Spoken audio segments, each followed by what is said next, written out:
ত্বকের যত্নে নারকেল তেলকে আমরা বিভিন্নভাবে আমাদের ত্বকে ব্যবহার করে থাকি। তো বন্ধুরা, আজকে তোমাদের সাথে সেই নারকেল তেল দিয়েই আমি ত্বকের যত্নের একটা ব্যবহার তোমাদের সাথে শেয়ার করছি। আজকে যে রেমেডি আমি তোমাদের সাথে শেয়ার করব, সেটা যদি প্রত্যেক দিন বা একদিন অন্তর নিজেদের স্কিনে এইভাবে ব্যবহার করতে পারো যেভাবে আমি বলে দেব, তাহলে তোমাদের ত্বক থেকে দাগ দূর হবে, ত্বক ফর্সা হবে, ট্যান রিমুভ হবে, আর স্কিনে যে গুড়ি গুড়ি দানা বা বিভিন্ন সময় বিভিন্ন রকম র্যাশ আমাদের বেরিয়ে থাকে এই গরমে, সেগুলো ধীরে ধীরে চলে যাবে। তো প্রথমে একটা পরিষ্কার বাটিতে আমি 1 চামচ মতো নারকেলের তেল নিলাম। তার মধ্যে আমি দিয়ে দিচ্ছি 1 চামচ মতোই গোলাপ জল। যেহেতু গরমকাল, নারকেলের তেলে অনেকের র্যাশ বেরিয়ে যায়, স্কিনে চিপচিপে ভাব হয়, ব্যবহার করতে একদমই চায় না, তারা যদি এইভাবে নারকেলের তেলকে স্কিনে ব্যবহার করে ভীষণ উপকার পাবে। এর মধ্যে আমি দিয়ে দিচ্ছি সামান্য একটুখানি কস্তুরি হলদি, খুব বেশি পরিমাণ নয়, অল্প একটু দিলেই আমাদের স্কিনে অনেক উপকার হবে। এবার এর মধ্যে আমি দিয়ে দিচ্ছি মধু। এখানে কিন্তু মধু দিতেই হবে। মধু আমাদের ত্বক থেকে ব্রণ, র্যাশ, যে কোনো দাগ, ট্যানকে রিমুভ করতে দুর্দান্ত কাজ দেয়। তো এখানে আমি 1 চামচ মতো মধু দিলাম, 1 চামচ গোলাপ জল, 1 চামচ নারকেলের তেল আর অল্প সামান্য একটু হলুদ। এই সব কটাকে খুব ভালো করে মিক্স করে নেবে। মিক্স করে নেওয়ার পর এখানে আমি দিয়ে দিচ্ছি সামান্য কয়েক ফোঁটা লেবুর রস। এই লেবুর রসে যদি কারোর অসুবিধা থাকে, লেবুর রসটা একদম স্কিপ করে যাবে।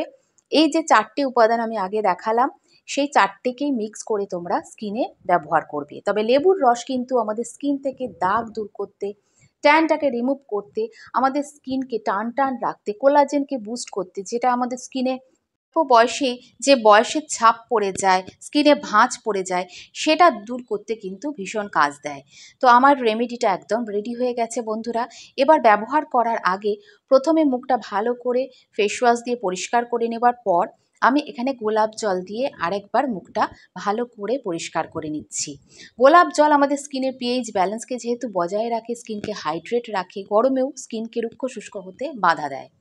এবার অল্প পরিমাণ হাতের মধ্যে নেবে, নিয়ে এটা খুব ভালো করে মুখে প্রথমে লাগিয়ে নেবে।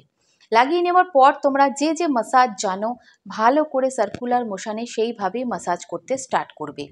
এটা স্কিনে একদমই কোনো চিপচিপে ভাব আসবে না। অনেকেরই মনে হতে পারে নারকেলের তেল, মধু এই গরমে ব্যবহার করলে স্কিনে অনেক অসুবিধা হতে পারে, আরও বেশি ঘাম হতে পারে, কিন্তু একদমই নয় বন্ধুরা। এখানে আমি সেই জন্যই দিয়েছি গোলাপ জল, যাতে এই রেমেডিটা যাদের অয়েলি স্কিন তারাও ব্যবহার করতে পারে, সেনসিটিভ স্কিন তারাও ব্যবহার করতে পারে, আর ড্রাই স্কিনে তো কোনো সমস্যাই হবে না।